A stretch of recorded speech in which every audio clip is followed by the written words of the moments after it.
Hello friends, आप सभी का स्वागत है आज के इस रिवीजन श्रृंखला के अंक में, जिसमें हम लोग भारतीय राष्ट्रीय आंदोलन के विभिन्न अध्यायों का अध्ययन कर रहे हैं। आज के अंक में हम लोग मुख्य रूप से किसान आंदोलन की चर्चा करेंगे और किसान आंदोलन से संबंधित प्रश्नों को देखेंगे। इससे पूर्व 1857 की क्रांति और जनजातीय विद्रोह से संबंधित वीडियो अपलोड कर दिए गए हैं। इस अंक में हम लोग मुख्य रूप से अधिकांश प्रश्नों को पढ़ेंगे जो भारतीय राष्ट्रीय आंदोलन के अंतर्गत शामिल थे। इस श्रृंखला को लाने का उद्देश्य यही है कि आपका रिवीजन मुख्य रूप से आपको कराया जा सके, साथ ही साथ जो आगामी प्रश्न है उसमें जो प्रीवियस ईयर और आने वाले प्रश्नों की संभावनाएं हैं उसको देख करके प्रैक्टिस कराया जाए। चलिए सबसे पहले समझते हैं कि किसान आंदोलन क्या था, उसके बाद हम लोग प्रश्नों की श्रृंखला की ओर बढ़ेंगे। तो सबसे पहले अगर आप ध्यान देंगे तो भारत आने वाले यूरोपीय कंपनियों में बहुत सारी कंपनियां थी, जिसमें पुर्तगाली, डच, फ्रांसीसी, ब्रिटिश ये सभी थे। लेकिन मुख्य रूप से भारत में सफल होने वाला जो विदेशी कंपनी था वो ब्रिटिश की कंपनी थी। और ये सभी कंपनी क्यों आई थी? तो ये व्यापार करने आई थी, यानी इनका मुख्य उद्देश्य जो था वो क्या था? आर्थिक था। और धीरे धीरे जब इन्होंने देखा कि भारत में राजनीतिक स्थितियों पर नियंत्रण बनाना आसान है और या उस अनुकूल परिस्थितियां हैं, तो उन्होंने 1757 के प्लासी युद्ध, 1764 के बक्सर युद्ध के बाद जो व्यापारिक कंपनी थी वो बन जाती है एक शासक कंपनी। तो यहीं से शासन स्टार्ट होता है और शासक कंपनी के द्वारा भारत में विभिन्न प्रकार के जो नीतियां हैं वो लागू की जाती है, चाहे वो प्रशासनिक हो, राजनीतिक हो, आर्थिक हो। तो उन्हीं नीतियों का परिणाम ये निकल कर के आता है कि भारत में एक शोषण का दौर प्रारंभ होता है और उस शोषण का विरोध करने के लिए जो ब्रिटिश के शोषण पद्धति थे, उस शोषण का विरोध करने के लिए अलग अलग समुदायों ने अलग अलग समय में जो है विद्रोह छेड़ा।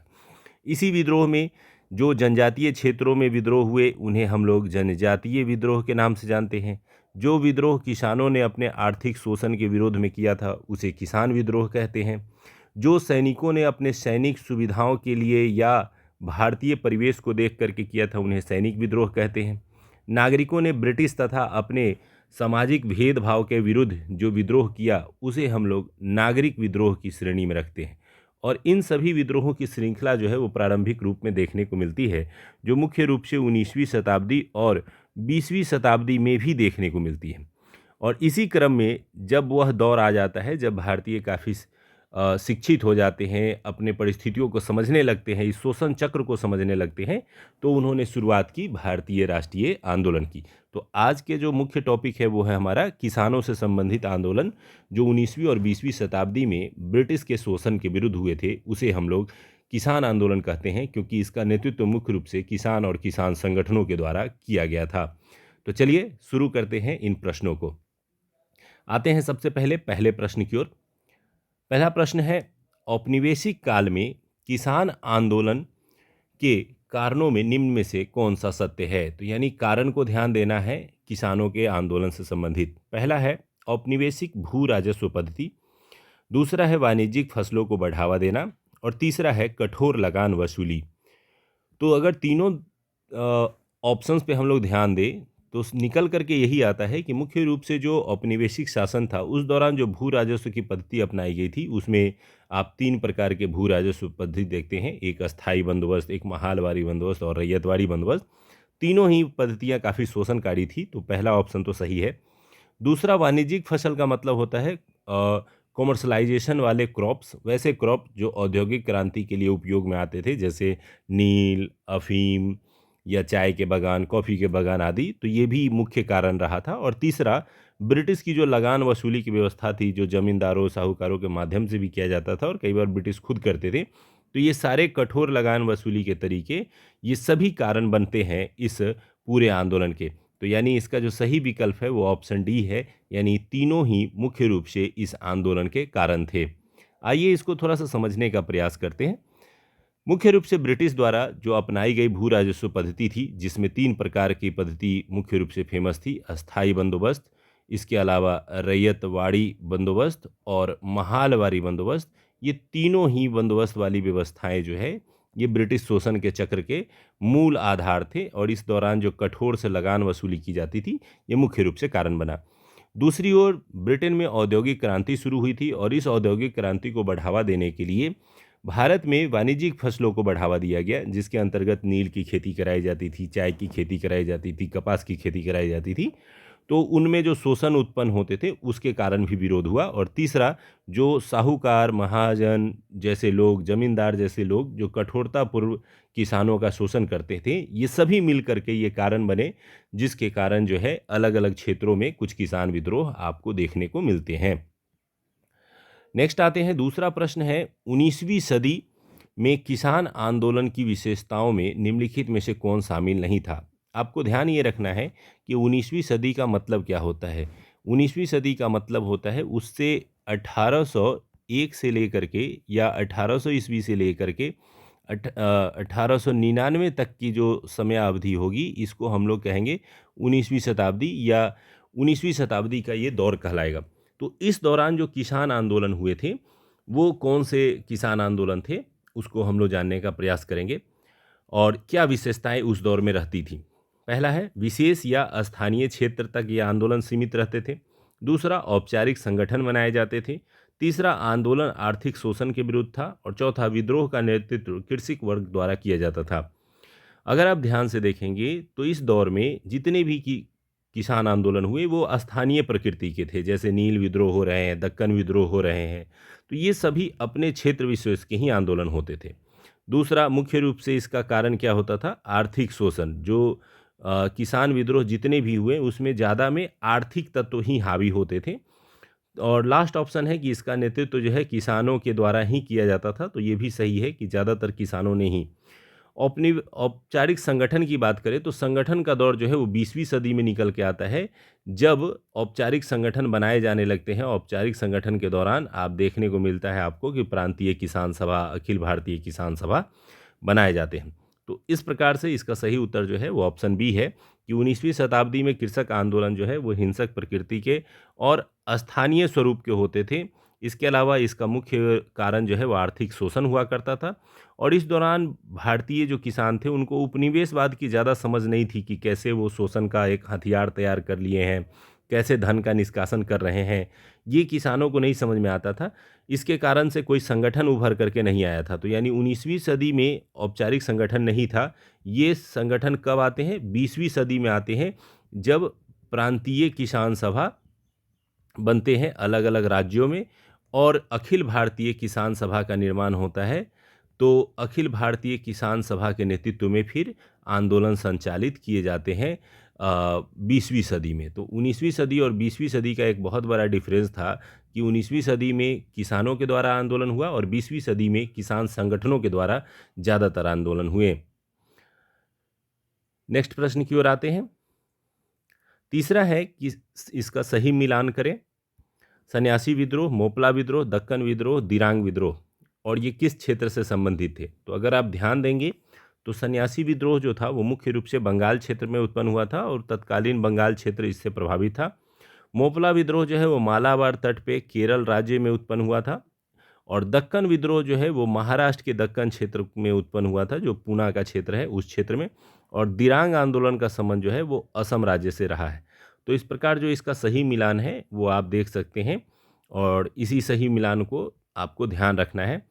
इसमें अगर हम लोग बात करें तो बंगाल क्षेत्र में सन्यासी विद्रोह जो है वो मुख्य रूप से शुरू में जो है एक धार्मिक विद्रोह के रूप में उत्पन्न हुआ था, जिसमें तीर्थकरों के कारण जो है इसका निर्माण हुआ था, लेकिन बाद में यह बदल जाता है किस रूप में? किसान आंदोलन के रूप में बदल जाता है और यह धार्मिक आंदोलन से किसान आंदोलन बदल जाता है। मोपला विद्रोह की बात करें तो ये मालाबार तट पे केरल राज्य में हुआ था। यहाँ भी जो मुस्लिम किसान थे उन्होंने हिंदू जमींदारों के विरुद्ध विरोध किया था। तो प्रारंभ में यह किसान आंदोलन था और बाद में यह सांप्रदायिक आंदोलन के रूप में बदल जाता है। तो ये अलग अलग इनके पद्धतियाँ रही। दक्कन विद्रोह जो है वो महाराष्ट्र के क्षेत्र में हुआ था 1875 में, और ये मूल रूप से जो है साहूकार जो होते थे, ऋण देने वाले लोग होते थे, उनके विरोध में किया गया था। और दिरांग विद्रोह असम में हुआ था और ये लगान से संबंधित विषय पे हुआ था। आते हैं चौथे प्रश्न की ओर। चौथा प्रश्न है, निम्नलिखित में से कौन सही सुमेलित नहीं है? पावना विद्रोह जो है वो 1873 से 76 के बीच हुआ था। नील विद्रोह 1859-60 में हुआ था।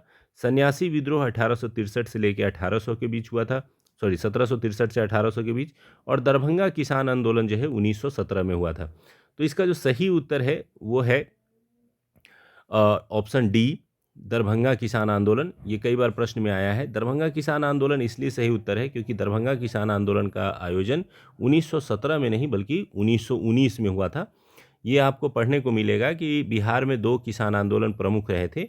1917 में चंपारण सत्याग्रह हुआ था और चंपारण सत्याग्रह के बाद उसी से प्रभावित होकर के या प्रथम विश्व युद्ध के बाद बढ़ी महंगाई से प्रभावित होकर के दरभंगा में किसानों ने आंदोलन किया था दरभंगा महाराज के विरुद्ध, और इसे दरभंगा किसान आंदोलन के रूप में जाना जाता है। इस आंदोलन के जो नेतृत्व करता थे वो स्वामी विद्यानंद थे। ये कई बार प्रश्न में आता है कि स्वामी विद्यानंद सरस्वती ने जो है इसका जो है नेतृत्व किया था, जबकि आप पढ़ेंगे कि स्वामी सहजानंद सरस्वती बिहार के प्रमुख किसान नेता आते हैं जो बाद में किसान संगठनों का निर्माण जो है वो कराना चाहते हैं। तो बढ़े हुए महंगाई और लगान की व्यवस्था के कारण जो है दरभंगा क्षेत्र में 1919 में स्वामी विद्यानंद सरस्वती के नेतृत्व में जो है ये किसान आंदोलन जो है देखने को मिलता है। नेक्स्ट आते हैं, पांचवा प्रश्न है कूका आंदोलन का संगठन किसने किया था। ये कूका आंदोलन किसान आंदोलन की श्रेणी में नहीं आता है, इसे नागरिक आंदोलन की श्रेणी में रखा जाता है। ये ऑप्शंस है आपके पास, गुरु रामदास, गुरु गोविंद सिंह, गुरु तेग बहादुर और गुरु राम सिंह। तो इसका सही उत्तर जो है वो है ऑप्शन नंबर सी, गुरु राम सिंह। वास्तव में ये एक प्रकार का धार्मिक आंदोलन था जिसमें सिख धर्म में सुधार लाने का प्रयत्न किया गया था, लेकिन देखते ही देखते यह आंदोलन ब्रिटिश शासन के विरुद्ध का आंदोलन बन जाता है। पश्चिम पंजाब में 1840 के दशक में भगत जवाहर मल के नेतृत्व में कूका आंदोलन सिख धर्म में सुधार के लिए प्रारंभ किया गया था।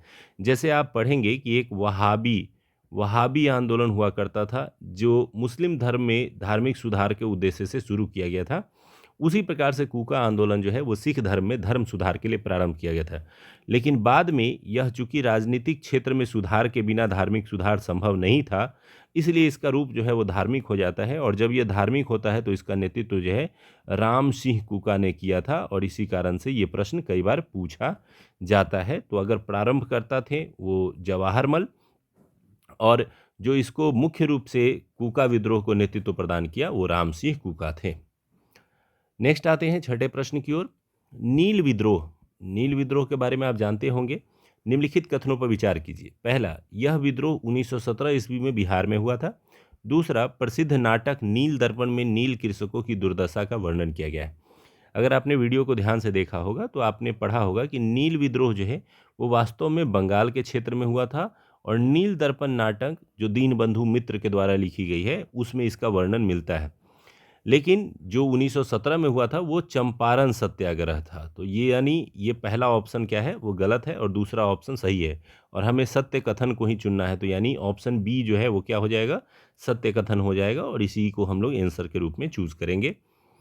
आइए नील विद्रोह के बारे में जानते हैं। तो नील विद्रोह वास्तव में 1859-60 में हुआ था, और ये कहाँ हुआ था, तो बंगाल के क्षेत्र में, और बंगाल के नदिया जिला क्षेत्र में हुआ था।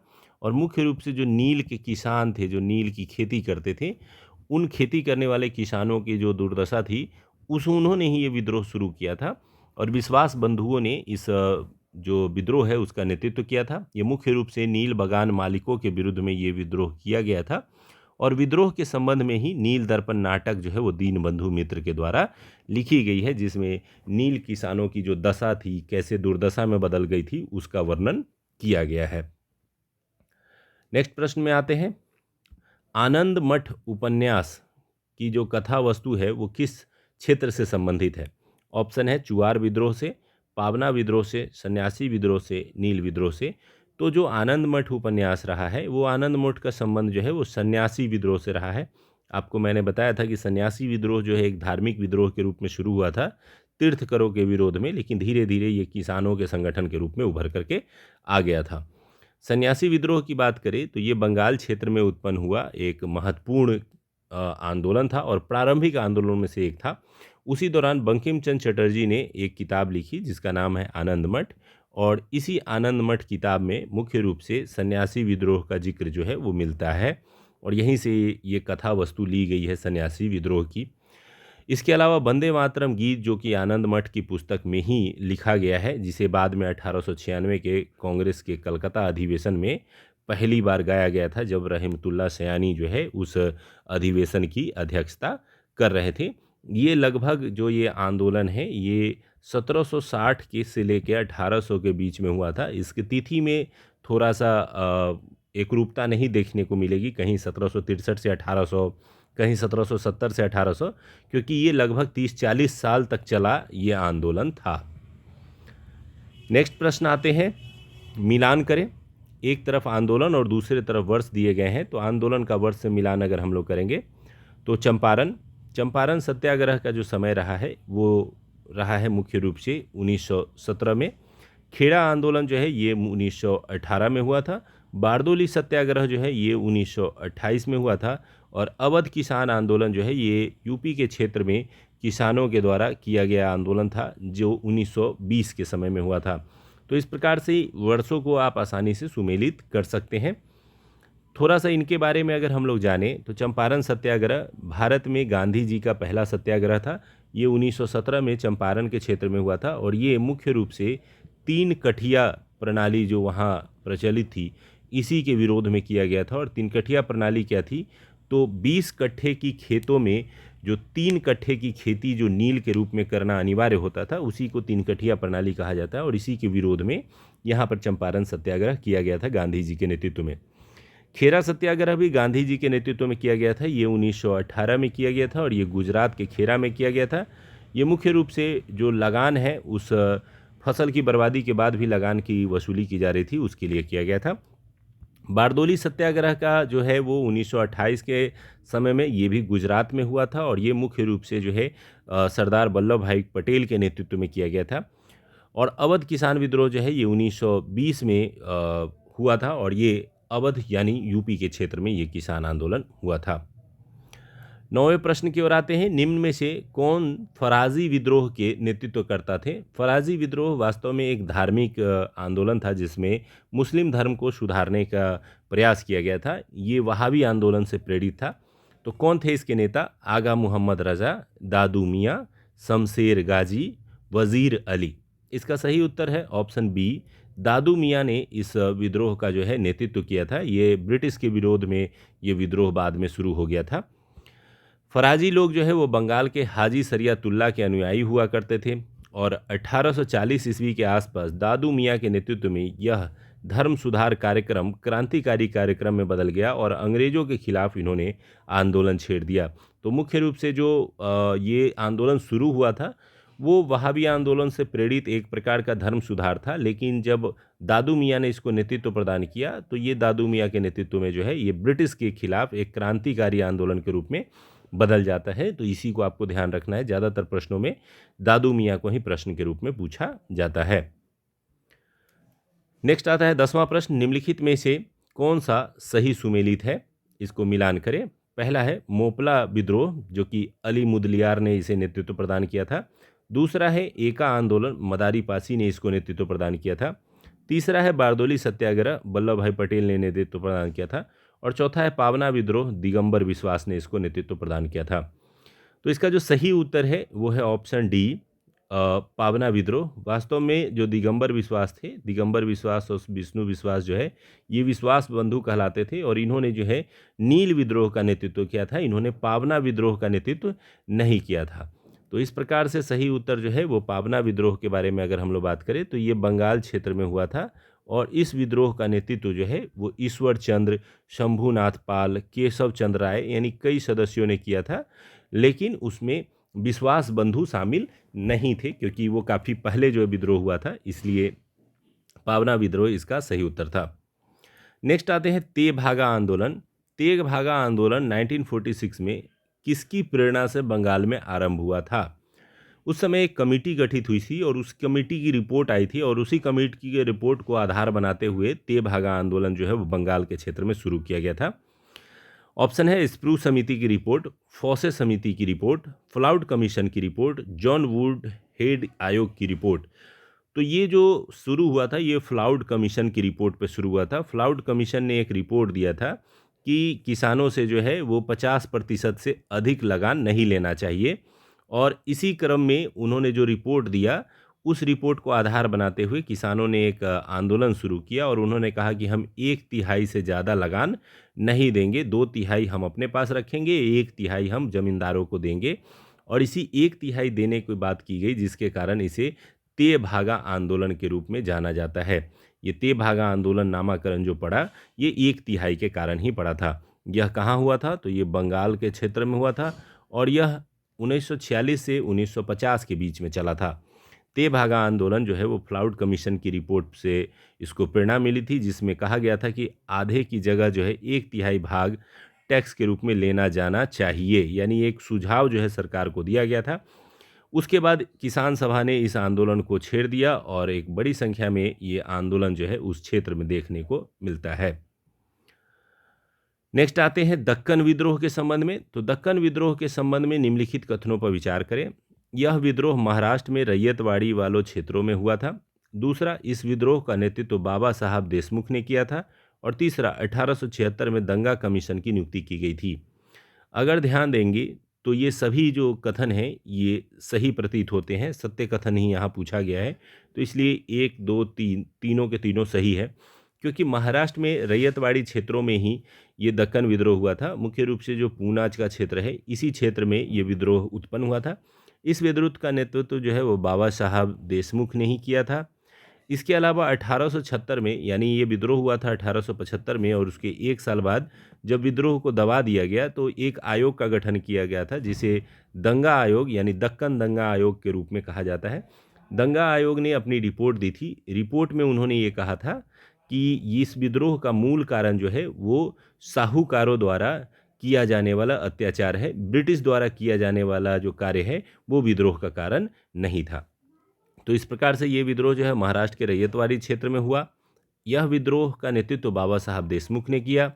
इसमें लगान और महाजनों के अत्याचार को मुख्य कारण बताया गया। 1876 में दंगा कमीशन की नियुक्ति की गई और दंगा कमीशन के रिपोर्ट के आधार पर साहूकारों को इसके लिए जिम्मेदार बताया गया। कहा जाता है कि साहूकारों ने एक किसान के घर में आग लगा दी थी ऋण नहीं देने के कारण, जिसके बाद जो है ये दंगा भड़क उठा था। इसके बाद 1879 में कृषि अधिनियम बना करके इस क्षेत्र के लोगों को राहत देने का प्रयास किया गया था। नेक्स्ट आते हैं 13वें प्रश्न की ओर। भूदान आंदोलन, जो कि एक कृषक और समाज सुधार आंदोलन दोनों था, ये आंदोलन कब शुरू हुआ था? ऑप्शंस हैं 1940, 1946, 1951, 1955। इसका जो सही उत्तर है वो है ऑप्शन सी 1951, क्योंकि 1951 में ही विनोबा भावे जी ने इस विद्रोह को नेतृत्व प्रदान किया था। विनोबा भावे ने आज़ादी के बाद जमींदारों के पास ज़मीनों की मात्रा अधिक होने और किसानों के पास ज़मीनों की मात्रा बहुत कम होने के कारण ये एक आंदोलन निकाला था, जिसके अंतर्गत उन्होंने भूदान आंदोलन के तहत लोगों से ये अपील की थी कि अपनी ज़मीनें दान करें ताकि वो गरीब किसानों में बांट सकें। उन्होंने 1951 में पोचमपल्ली ग्राम, जो कि उस समय आंध्र प्रदेश में था, वर्तमान में ये तेलंगाना राज्य क्षेत्र में है, वहाँ से ये आंदोलन प्रारंभ किया गया था। यह आंदोलन गांधी जी के ट्रस्टीशिप सिद्धांत पे था कि धन का संचय नहीं होना चाहिए बल्कि सभी लोगों में समान रूप से इसका वितरण होना चाहिए। तो उसी सिद्धांत पे उन्होंने ज़मींदारों से अपील की कि अपनी ज़मीनें दान में दें ताकि गरीबों के पास इन ज़मीनों का वितरण किया जा सके। नेक्स्ट आते हैं 14वां प्रश्न है, बकास्त कृषक आंदोलन के संबंध में निम्नलिखित कथनों पर विचार कीजिए। तो सबसे पहले आपको पता होना चाहिए कि बकास्त कृषक आंदोलन जो है ये बिहार के क्षेत्र में हुआ था, ये ध्यान रखेंगे। यह जमींदारों के विरुद्ध बकास जमीन के मुद्दे पर दरभंगा में चलाया गया। स्वामी सहजानंद सरस्वती के नेतृत्व में किसान सभा ने इसे समर्थन दिया था। तो इसमें असत्य कथन ढूंढना है। तो इसमें अगर आप ध्यान देंगे तो ये दरभंगा से नहीं शुरू हुआ था। वास्तव में इस आंदोलन का क्षेत्र जो था वो दक्षिण बिहार में शुरू हुआ था, बाद में उत्तर बिहार में आया था। तो ये दक्षिण बिहार में चलाया गया था, तो इसलिए पहला कथन जो है वो गलत है और दूसरा कथन जो है वो सही है, क्योंकि दयानंद सरस्वती जी ने जो है स्वामी सहजानंद सरस्वती जी ने जो है बाद में इसे अपना समर्थन दिया था। तो इस प्रकार से असत्य कथन पहला है, दूसरा जो है वो सही है। तो ये हमेशा ध्यान रखेंगे कि सत्य का चुनाव करना है या असत्य का चुनाव करना है। आते हैं अगले पॉइंट पे। तो आप देखेंगे कि बकास्त कृषक आंदोलन जो है वो 1938 से 1947 के बीच में बिहार में चलाया गया। यह बिहार में मुंगेर से प्रारंभ हुआ था, जहां जमींदारों का विरोध किया गया था, क्योंकि जमींदारों द्वारा कृषकों की ज़मीन छीनी जा रही थी और उसी के संबंध में बकास्त कृषक आंदोलन चलाया गया था। बकास से संबंधित जमीन मुद्दे पर यह आंदोलन चला था और यह आंदोलन मुख्य रूप से बाद में गया, शाहाबाद, मुजफ्फरपुर, भागलपुर क्षेत्र में ये विस्तृत हो गया था, जबकि इसकी शुरुआत जो है वो मुंगेर क्षेत्र से हुई थी। बाद में किसान आंदोलनों ने इस आंदोलन को पूरा समर्थन दिया था। 15वें प्रश्न की ओर आते हैं। किसान सभा और संस्थापक का मिलान करें। यूपी किसान सभा, अवध किसान सभा, बिहार किसान सभा और आंध्र प्रांतीय किसान सभा। तो सबसे पहले जो आपको याद है उसका मिलान सबसे पहले करना चाहिए, जैसे बिहार किसान सभा स्वामी सहजानंद सरस्वती, आंध्र प्रांतीय किसान सभा एनजी रंगा, इसके अलावा यूपी किसान सभा आएंगे इंद्र नारायण और अवध किसान सभा जो है वो बाबा रामचंद्र। तो इस प्रकार से इसका सही उत्तर जो है आप देख सकते हैं ऑप्शन डी है। ए का 4, बी का 3, सी का 2 और 4 का 1। इस सही मिलान को आप देख सकते हैं, सही सुमेलित किया गया है चारों। नेक्स्ट प्रश्न की ओर आते हैं। 16वां प्रश्न है, निम्नलिखित कथनों में असत्य कथन का चुनाव करें। पहला कथन है कि 1922-23 में मुंगेर में शाह मोहम्मद जुबैर की अध्यक्षता में किसान सभा का प्रयास किया गया था या गठन किया गया था। 1929 में नवंबर में विधिवत रूप से किसान प्रांतीय सभा की स्थापना की गई। और सी, बिहार किसान प्रांतीय सभा के पहले सचिव स्वामी सहजानंद सरस्वती थे। और चौथा है, अखिल भारतीय किसान सभा की स्थापना 1936 में की गई थी। तो इसका जो गलत कथन चुनना है वो ये है कि बिहार किसान प्रांतीय सभा के पहले सचिव स्वामी सहजानंद सरस्वती थे। अब इसका तीनों ऑप्शन पे चर्चा करें तो मुंगेर में बिहार में पहली बार जो है वो शाह मोहम्मद जुबैर की अध्यक्षता में ही किसान सभा बनाने का प्रयास किया गया था। नवंबर 1929 में विधिवत किसान सभा की स्थापना सोनपुर में की गई थी, जब सोनपुर मेले के दौरान किसान सभा का निर्माण किया गया था। और अखिल भारतीय किसान सभा का निर्माण 1936 में लखनऊ अधिवेशन में किया गया था, ये आपको पता होगा। तो ऑप्शन सी गलत इसलिए है क्योंकि बिहार का जो प्रांतीय किसान सभा 1929 में गठित हुआ था सोनपुर में, इस संगठन के पहले अध्यक्ष थे स्वामी सहजानंद, जबकि सचिव के रूप में श्री कृष्ण सिंह थे। तो यही यहाँ पे जो ऑप्शन में आपको जो कन्फ्यूज करने का प्रयास किया गया था वो यही किया गया था कि सचिव में स्वामी सहजानंद सरस्वती का नाम दे दिया गया था। नेक्स्ट आते हैं 17वें प्रश्न की ओर। बिहार प्रांतीय किसान सभा के सम्मेलन तथा संबंधित स्थान का मिलान करें। अब बिहार में जो प्रांतीय किसान सभा बनाया गया था मुख्य रूप से स्वामी सहजानंद सरस्वती जी के नेतृत्व में, तो कौन सा संगठन कब और कहाँ हुआ था? तो अभी आपने ध्यान दिया होगा तो प्रथम सम्मेलन जो है वो कहाँ हुआ था? सोनपुर में हुआ था। दूसरा सम्मेलन जो है वो गया में हुआ था और तीसरा सम्मेलन जो है वो हाजीपुर में आयोजित किया गया था। आइए थोड़ा सा इसको ध्यान से देखते हैं। अगर आप ध्यान से देंगे तो बिहार प्रांतीय किसान सभा में अगर देखें तो सोनपुर में पहले अधिवेशन का आयोजन हुआ था, ये 1929 में हुआ था और स्वामी सहजानंद सरस्वती ने इसकी अध्यक्षता की थी। दूसरा गया में हुआ था, 1934 में हुआ था और पुरुषोत्तम दास टंडन जी ने इसकी अध्यक्षता की थी। तीसरा हाजीपुर में हुआ था, 1935 में हुआ था और स्वामी सहजानंद सरस्वती ने ही इसको नेतृत्व प्रदान किया था। नेक्स्ट आते हैं 18वें प्रश्न की ओर। निम्न में से कौन सा किसान आंदोलन स्वतंत्रता के पश्चात भी चलता रहा था? तो ऑप्शन है तेभागा किसान आंदोलन, तेलंगाना किसान आंदोलन, बकास्त किसान आंदोलन, बारदोली किसान आंदोलन। अगर आप इसमें ध्यान से देखेंगे तो सभी किसान आंदोलनों में ये दो आंदोलन लगभग आज़ादी के समय तक समाप्त हो चुके थे। बारदोली तो काफ़ी पहले ख़त्म हो चुका था। तेभागा और तेलंगाना दोनों आज़ादी के बाद तक चलते रहे थे, लेकिन आज़ादी के बाद संघर्ष के रूप में चलते हुए आंदोलन की दृष्टि से देखें तो वो तेलंगाना आंदोलन को माना जाता है, जो तेलंगाना क्षेत्र में किसानों ने जमींदारों के खिलाफ चलाया था। ये किसी पार्टिकुलर व्यक्ति द्वारा नहीं बल्कि एक संस्था यानी जो किसान संगठन होते थे उनके द्वारा चलाया गया था। और तेलंगाना आंदोलन का मुख्य उद्देश्य जो था वो जमींदारी जो पद्धति थी उसके खिलाफ चलाया गया था। जो तो इस क्षेत्र के जमींदार, निज़ाम, व्यापारी होते थे जो किसानों का शोषण करते थे, और जब जमींदारी उन्मूलन किया गया यानी जमींदारी व्यवस्था को समाप्त किया गया तब जा कर के जो है ये आंदोलन समाप्त हुआ था। तो ये आज़ादी से पहले प्रारंभ हुआ था और आज़ादी के बाद भी ये आंदोलन चलता रहा था। पूर्ण रूप से आज़ादी के बाद जो किसान आंदोलन चलाया गया था उसे हम लोग भूदान आंदोलन कहते हैं, जो कि किसानों को भूमि दान करने के संबंध में चलाया गया था। 19वें प्रश्न की ओर आते हैं। प्रथम अखिल भारतीय किसान सभा के संबंध में निम्नलिखित कथनों पर विचार करें। तो हम लोगों ने अभी चर्चा की थी कि 1936 में लखनऊ में प्रथम किसान सभा का गठन किया गया था, जिसे अखिल भारतीय किसान सभा कहा जाता है। तो इसके तीन बिंदुओं पर आप ध्यान देंगे। पहला है, इसके अध्यक्ष स्वामी सहजानंद सरस्वती थे, इसके महासचिव एन.जी. रंगा थे, और इसमें जवाहरलाल नेहरू जी ने भी भाग लिया था। तो अगर इन प्रश्नों के कथनों पर विचार किया जाए तो तीनों के तीनों कथन जो है वो सही प्रतीत होते हैं, क्योंकि अखिल भारतीय किसान सभा के पहले अध्यक्ष 1936 में जब इसका गठन हुआ था तो स्वामी सहजानंद सरस्वती ही बने थे। इसके महासचिव या सचिव के रूप में एन.जी. रंगा बने थे, जो दक्षिण भारत के किसान सभाओं के संगठन करता थे। और 1936 का जो अधिवेशन हुआ था वो लखनऊ में हुआ था, और इस लखनऊ अधिवेशन की अध्यक्षता जवाहरलाल नेहरू ने की थी। इसी कारण से कहा जाता है कि इसमें जवाहरलाल नेहरू जी ने भी भाग लिया था, क्योंकि इसका गठन ही कांग्रेस के बैठक के दौरान हुआ था और जवाहरलाल नेहरू जी उसके अध्यक्ष रहे थे। तो इस तरह से तीनों के तीनों कथन क्या है, सही प्रतीत होते हैं और तीनों जो है सत्य हैं। यहाँ पर आप सभी बिंदुओं को ध्यान से देख सकते हैं। आते हैं नेक्स्ट बिंदु की ओर। 20वीं सदी के किसान आंदोलनों के संबंध में क्या असत्य है, यहाँ पे असत्य देखना है। अभी आप सबसे पहले तो यही टिक कर लिया कीजिए कि सत्य देखना है या असत्य देखना है। और यहाँ पे प्रश्न पूछा जा रहा है 20वीं सदी, अभी तक हम लोगों ने 19वीं सदी वाले की चर्चा भी की थी।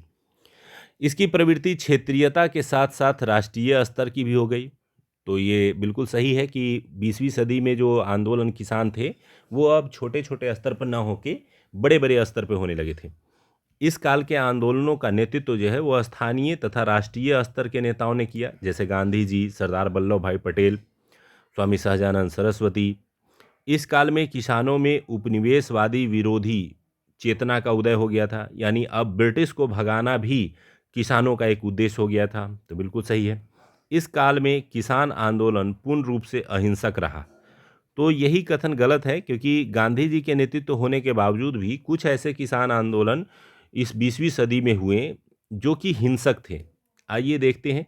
बाकी तीनों के तीनों स्टेटमेंट जो है वो 20वीं सदी से संबंधित बिल्कुल सही है। 20वीं सदी का मतलब क्या हो गया, तो आप स्पष्ट रूप से समझ सकते हैं कि 1901 के बाद जो आंदोलन हुए, जो 2000 ईस्वी होगा, यहाँ तक 20वीं सदी कहलाएगा। तो 1947 तक, 1901 से लेकर 1947 तक के बीच के जितने भी आंदोलन हैं उसको क्या कहेंगे हम लोग, 20वीं सदी के आंदोलन कहेंगे। आते हैं प्रश्न के उत्तर की ओर। तो इस काल में अधिकतर किसान आंदोलन अहिंसक हुए, क्योंकि गांधी जी, स्वामी सहजानंद सरस्वती नेतृत्व कर रहे थे। लेकिन इसके बावजूद भी मोपला विद्रोह जो कि केरल में हुआ था, तेभागा आंदोलन जो बंगाल में हुआ था, तेलंगाना जो कि तेलंगाना क्षेत्र में हुआ था, इनमें कुछ हिंसा के तत्व मौजूद थे। इसलिए पूरी तरह से अहिंसक कहा जाना सही प्रतीत नहीं होता है। और वैसे भी अगर आपको 4 ऑप्शन में से अगर 3 आप 100% श्योर हैं कि ये सही है, तो आपको असत्य चुनना है, तो वैसा ही चुनेंगे जहां आपको क्या लगता है, डाउट लगता है। बाकी तुलना में आपको अंतर लगता है कि नहीं, ये वाला उत्तर हो सकता है, क्योंकि ये तीनों तो नहीं होंगे। तो ऐसे स्थिति में भी आंसर चूज किया जाता है। 21वें प्रश्न की ओर आते हैं। अहोम विद्रोह। अहोम विद्रोह के संबंध में निम्नलिखित कथनों पर विचार करें। यह वर्ष 1828 में अंग्रेजों के उत्तरी असम में अधिकार के विरुद्ध में प्रारंभ किया गया था। और दूसरा, इसका नेतृत्व गोमधर कुंवर ने किया था।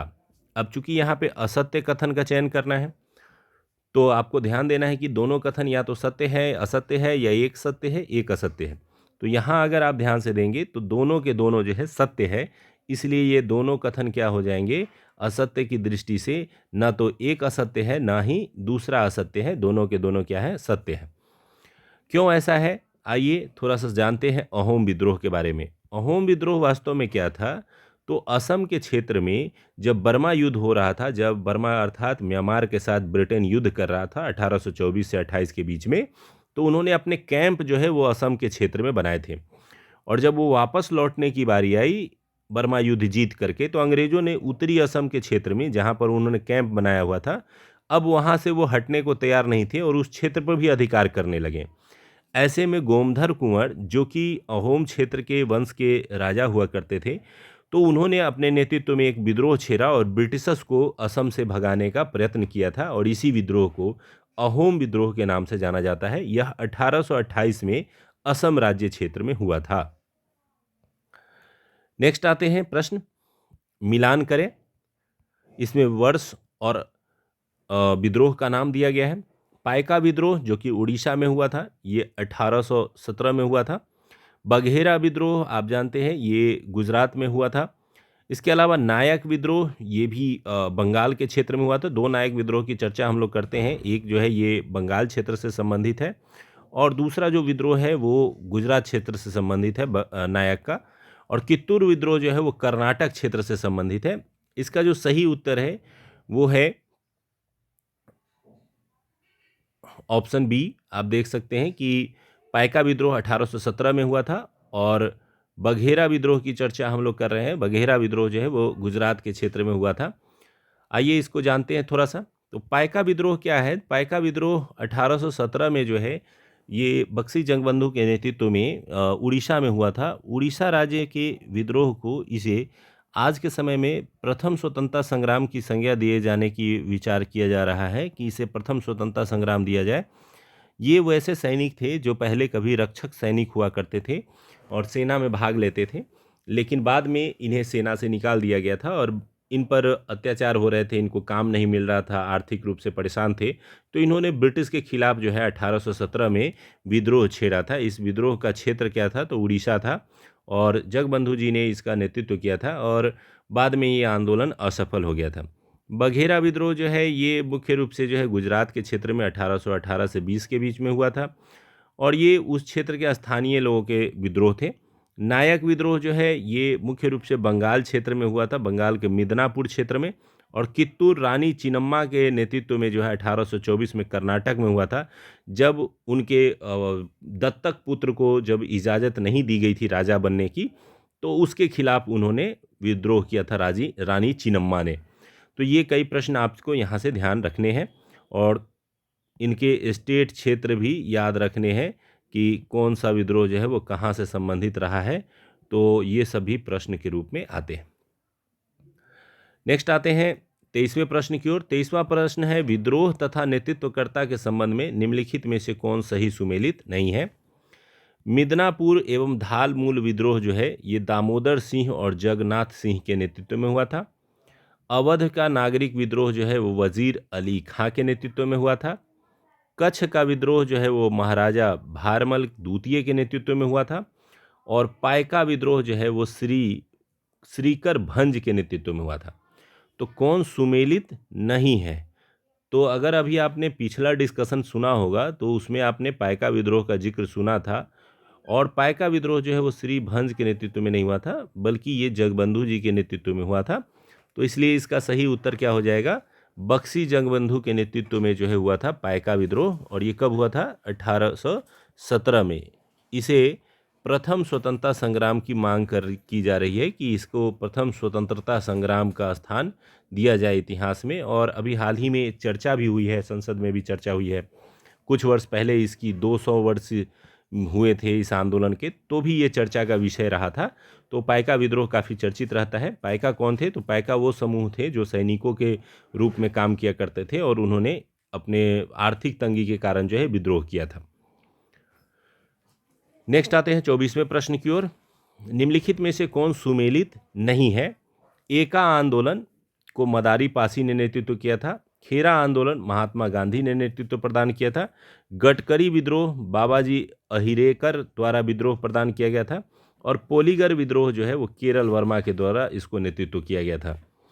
तो अगर आप ध्यान से देखेंगे तो एका आंदोलन जो है ये अवध के क्षेत्र में हुआ था, खेरा गुजरात में, गडकरी महाराष्ट्र में और पोलीगर विद्रोह जो है वो दक्षिण भारत में हुआ था। इसमें से ऊपर के 3 सुमेलित है और जो चौथा विकल्प है डी, ये सुमेलित नहीं है। इसका कारण ये है कि पोलीगर उसको कहा जाता था जो पहले कभी सैनिक हुआ करते थे, उन सैनिक समूहों ने अपने सैनिक कार्य को छोड़ दिया था तो वो पोलीगर कहलाते थे और वो रक्षा करते थे गांव के इलाकों की। लेकिन वो आर्थिक रूप से कमज़ोर हो रहे थे क्योंकि उनको काम नहीं मिल रहा था, ब्रिटिश के द्वारा सेना से निकाल दिया गया था। नतीजा हुआ कि वो दक्षिण भारत में उन्होंने विद्रोह छेड़ दिया था और इस विद्रोह का नेतृत्व जो है वो कट्टा बोम्मन नायकन ने किया था।